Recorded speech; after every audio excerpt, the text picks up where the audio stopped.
Hafalianga haravo sumbi chachanga kila no umewanange tanga no fisika ruita sifando fa umando mati kurano ngabe avano fitia vazo sikila lo fitiki ngeperachi fefare shina wangi buko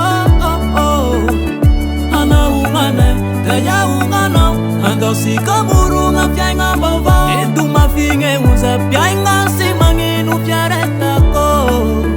va anoda wale kwandrangu tashadi wa pyadangiko sizana kabanga rivya fama ainitia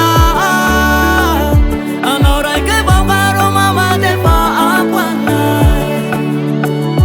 ndeti shibula da wapifali ndeti shilara da shafu shafu kwa mizaimba usapano pele puru kupitia wakwana